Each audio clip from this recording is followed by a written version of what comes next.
Welcome back to WION World is One. You're watching Speed News with me, Vidur Kathuria. Let's get started.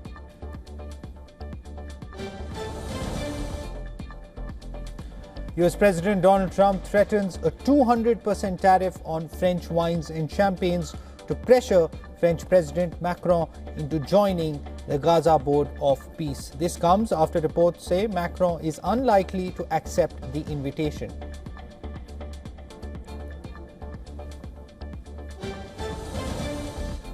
France has said it does not intend to take part in US President Donald Trump's proposed Board of Peace, citing concerns that the body's mandate extends well beyond post-war Gaza and could raise broader issues of international governance. Canada has also expressed reservations, particularly over the financial obligations linked to membership. Under the proposed charter, member states represented by their heads of state or government could secure longer-term membership by contributing more than $1 billion in cash during the first year.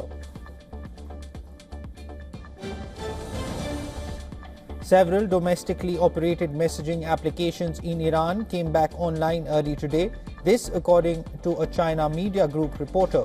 The restored services allow users to send messages, participate in group chats, post updates and share multimedia content. However, internet access across the country remained limited as of Monday.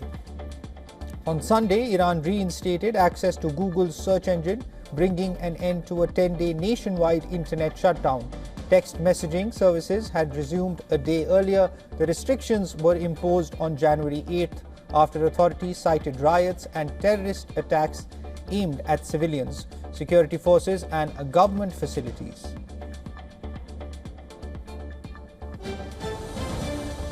Danish Foreign Minister Lars Rasmussen has said that US President Donald Trump cannot achieve his goals in Greenland by pressuring Europe. Speaking to Sky News, Rasmussen emphasized that Europe's firm stance is crucial to bring the US back to negotiations. When asked about the possibility of a US invasion, he replied cautiously, saying nothing can be ruled out until the president himself decides. Russia says its troops had captured 2 additional settlements in the Zaporizhia and Donetsk regions over the past 24 hours. This as Ukraine reported heavy fighting along multiple front lines. The Russian Defense Ministry said its forces carried out strikes on Ukrainian drone manufacturing sites as well as energy and transport infrastructure. It also claimed that air defense units shot down 122 Ukrainian drones during the same period. Ukraine's general staff reported intense combat across the front line, saying 144 clashes were recorded over the past day. Ukrainian forces said they repelled several Russian attacks in the Kupiansk and Pokrovsk directions.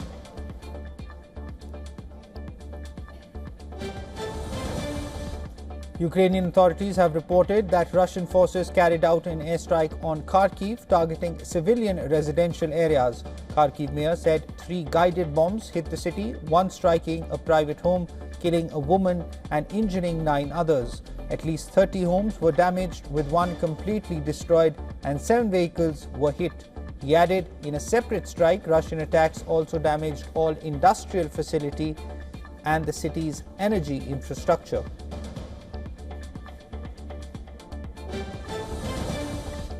Ukrainian air defenses are actively responding to a fresh Russian assault on Kyiv aimed at the country's energy infrastructure.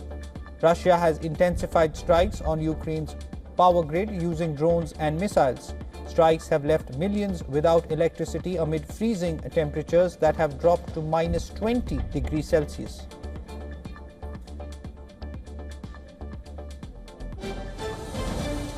The Islamic State has claimed responsibility for an attack on a Chinese restaurant in Kabul. The attack killed at least 7 people, this according to the site intelligence group. In a statement, the group said it is targeting Chinese nationals in response to what it describes as crimes against Uyghur Muslims by the Chinese government.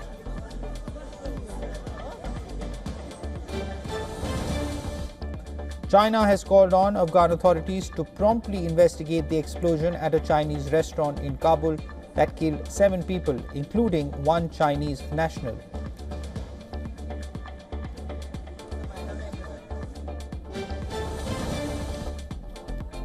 Spain is searching for answers after a devastating high-speed train crash claimed at least 40 lives. Investigators say initial inspections point to a damaged rail joint that may have triggered the deadly derailment.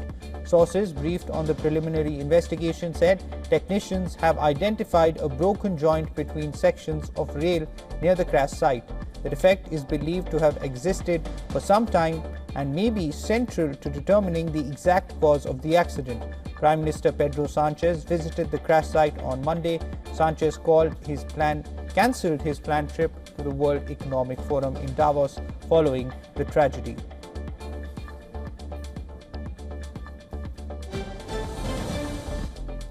Hundreds of demonstrators gathered in Atlanta on Monday to honor Martin Luther King Jr. Day while protesting what they view as continuing social injustices. In King's hometown, the march remained peaceful as part of wider national protests opposing immigration policies under President Donald Trump's administration. While many Americans marked the holiday through community service, protesters said the moment also called for action.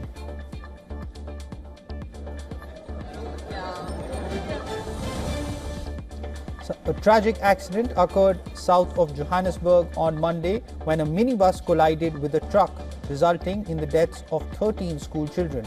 This has been confirmed by the police.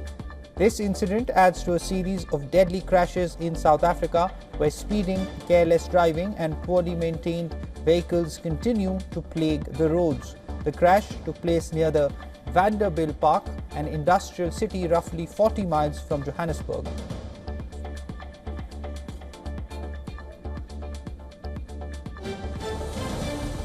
Bulgarian President Rumen Radev has announced that he will officially step down today, with Vice President Iliana Iotova taking over until new elections are held.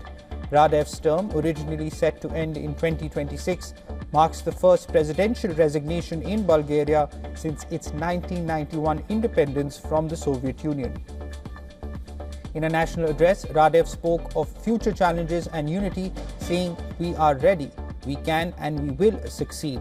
Bulgaria, an EU and NATO member state that adopted the euro currency on January 1, 2026, was rocked by anti-corruption protests in November and December that brought down the prior centre-right government. Kosovo election authorities have ordered a full recount of last month's national elections after prosecutors launched an investigation into reported tally inaccuracies. Preliminary results showed caretaker Prime Minister Albin Kurti winning over half the vote, but certification has been delayed following a partial recount earlier this month. The Central Election Commission cited discrepancies in individual MP vote counts despite party totals appearing largely correct. Over 20,000 ballots in the country's second largest city, Prizren, alone were reportedly miscounted. Prosecutors are now investigating potential electoral offences.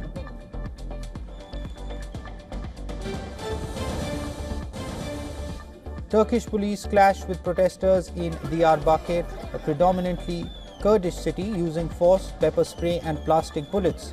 Hundreds had gathered to show support for Kurdish groups in neighboring Syria. Authorities intervened as tensions escalated during the demonstration.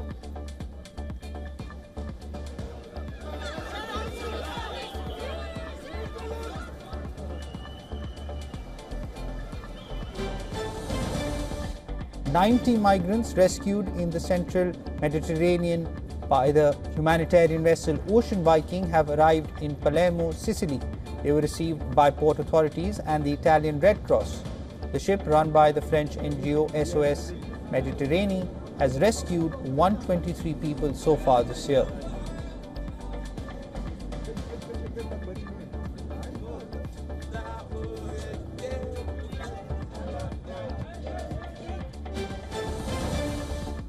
The death toll from a massive fire at a shopping plaza in Karachi has risen to 23, with dozens still missing. Firefighters extinguished the blaze late on Sunday, nearly 24 hours after it began, allowing rescuers to search the badly damaged building. Families of the missing waited outside, hoping for news. The fire spread rapidly through shops storing cosmetics, garments and plastics. Authorities say the cause is under investigation. Karachi has a history of deadly fires, often linked to poor safety standards and illegal construction.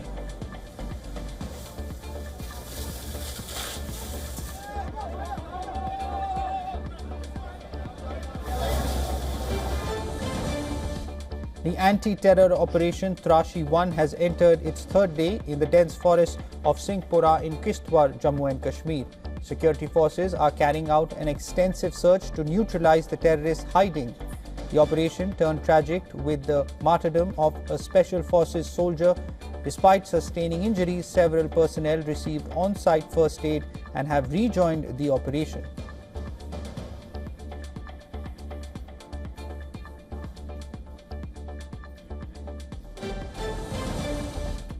The UN reports that over 500,000 people have been affected by flooding in southern and central Mozambique.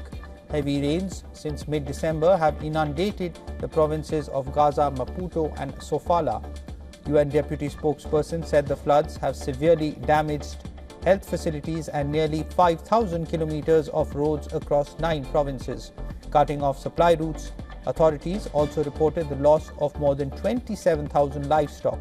The main road linking the capital Maputo to the rest of the country is now impassable.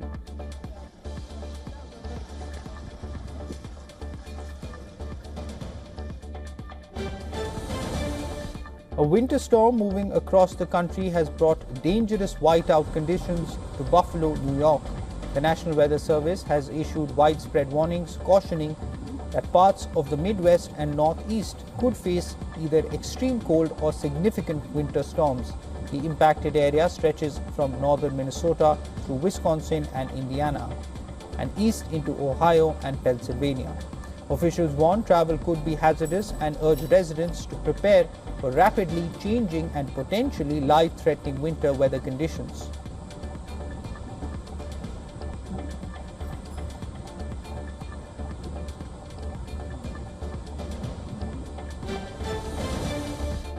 A massive snowstorm over Michigan caused more than 100 vehicles to crash or slide off Interstate 196 on Monday. The pileup, involving over 30 semi-trailer trucks, forced authorities to close both directions of the highway southwest of Grand Rapids while crews cleared the wreckage.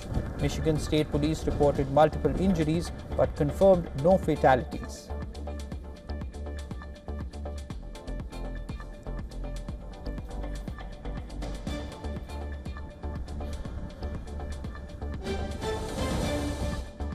Life is gradually returning to normal in Russia's Kamchatka region after a massive snowstorm.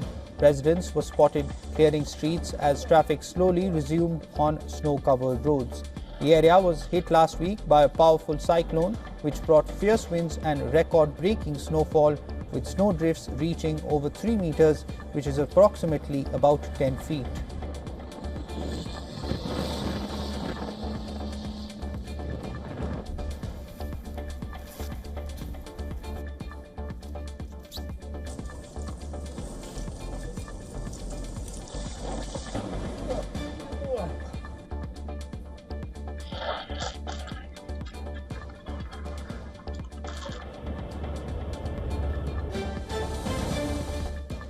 Chilean President Gabriel Boric met with President-elect Jose Antonio Cast to address the ongoing wildfire crisis in the Nuble and Biobío regions.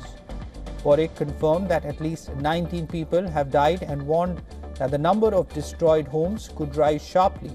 Chile's forestry agency reported that firefighters are battling 34 wildfires nationwide, with the largest blazes concentrated in the Nuble and Biobío regions.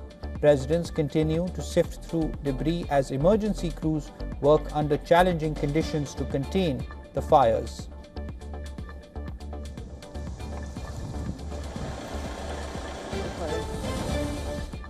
The US dollar slipped to a one-week low as renewed geopolitical tensions rattled markets.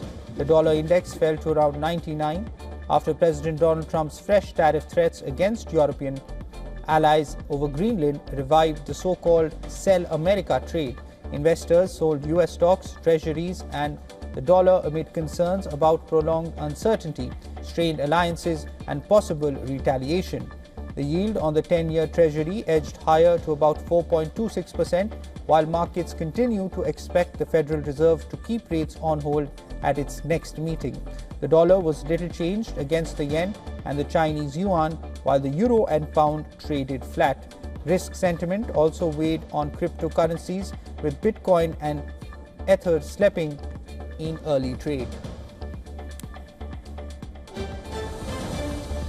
Gold and silver prices surged to fresh record highs as investors rushed into safe havens amid rising geopolitical tensions. Spot gold jumped nearly 2% to trade around $4,672 an ounce after hitting an all-time high near $4,689. The rally followed comments from US President Donald Trump, who threatened new tariffs on several European countries unless the US is allowed to buy Greenland, sparking fears of a wider trade conflict. Silver outperformed, soaring about 5% to around $94.40 an ounce, also a record high.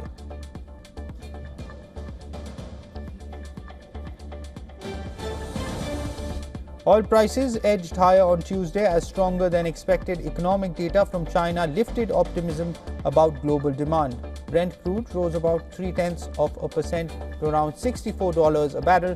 China, the world's largest oil importer, reported 5% growth last year, meeting its target. Refinery throughput and crude output both hit record highs in 2025, supporting the outlook for fuel demand. Markets are also watching renewed trade tensions after US President Donald Trump threatened higher tariffs on several European nations over Greenland. A weaker US dollar added further support to oil prices, while investors continue to track developments in Venezuela and shifting crude flows into China.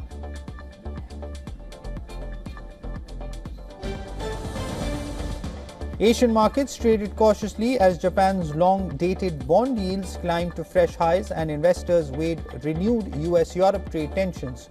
Japan's 40-year government bond yield touched 4% for the first time, pressuring equities with the Nikkei down about 0.7%.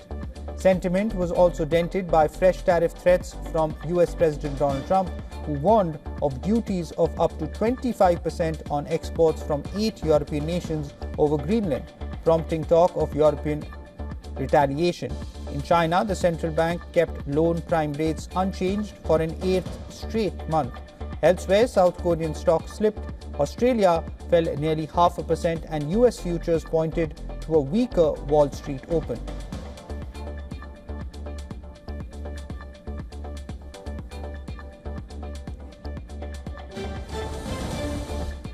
According to Britain's cross-party group of lawmakers, Britain's financial watchdogs are not doing enough to stop artificial intelligence from harming consumers or destabilizing markets. The lawmakers have urged regulators to move away from what it called a wait-and-see approach.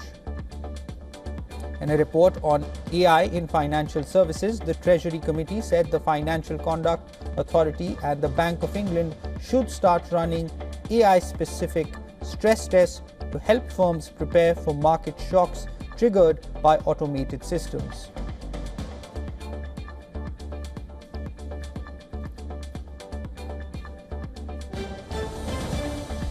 Britain's Gambling Commission has accused Meta of turning a blind eye to illegal online casino ads. The regulator said illegal gambling ads are commonly seen on Meta's platforms. Many of these casinos are not part of Britain's self-exclusion scheme. The Commission said Meta's claim that it was unaware of such ads is false. Officials said Meta's own ad library clearly shows advertisers marked as not on GamStop. The regulator said if authorities can find these ads, Meta can too.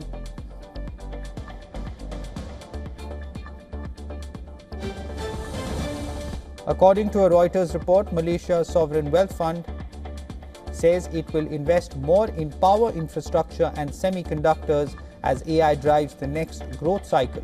As AI needs huge computing power, and that means reliable energy, the fund plans to focus on strengthening power grids and energy supply, including renewables, instead of data centers. The wealth fund said its priority will be infrastructure that support AI growth. It said Grid resilience will be key to staying competitive.